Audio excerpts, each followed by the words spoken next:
This video is about how I added an in-ground pool. We decided to add a pool to the house we were purchasing, and it was in a homeowners association development, so there were approvals required by the board. The first thing we needed to do was remove some trees from the area we were planning on installing the pool. We got a few prices from tree removal companies, and some were quite expensive. I had price quotes in a range from $500 to $5,000 per tree. I obviously went with the lower price that had proof of insurance. The sales rep for the company we used lives in our development, and I would use them again in the future. We had a contractor for the pool installation already selected, which was recommended from a family member. After the trees were removed, the stumps had to be ground down, and the backhoes came in and started removing soil from where the pool was going. Quite a bit of soil got removed, moved around, moved again in the regrading process. We decided to go with a larger cement deck patio surrounding the pool, so we needed the cement trucks to be able to access the area.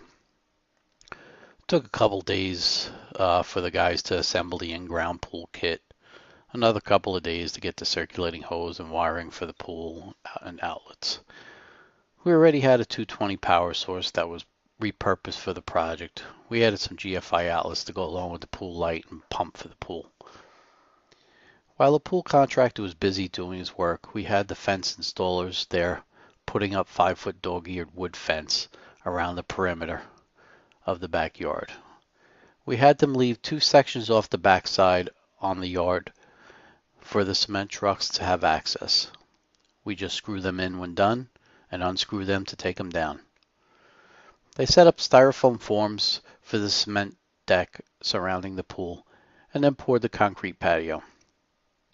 Took another day or so for the cement to cure completely. Once the cement was cured, it was time to start filling the pool. It took a couple of days for the pool to fill. We called the water company in advance to get a reduced bill for not having wastewater being charged for this one-time fill. We had a choice to go with the standard chlorine pool or a salt option. We chose the salt option and the images in the video. I can say that the salt solution pool was a much better option. The chlorine pool leave a film on my skin, and the salt doesn't leave any, but actually makes my skin feel softer. The guys then started to add the retaining wall blocks to divert any water that would be heading toward the pool. Even though we were near the top of a rolling hill, the heavy rains still make a mess. We found out the hard way that we needed to keep the clay from washing into the pool. It took 3 days to not have red clay in the pool anymore. We use an electric dolphin to vacuum the pool, which does a pretty good job if we keep the clay out. We were able to get use of the pool for most of the first summer. When it came time for us to close the pool, we called the pool installer to help us close it for the first time, and it was pretty easy.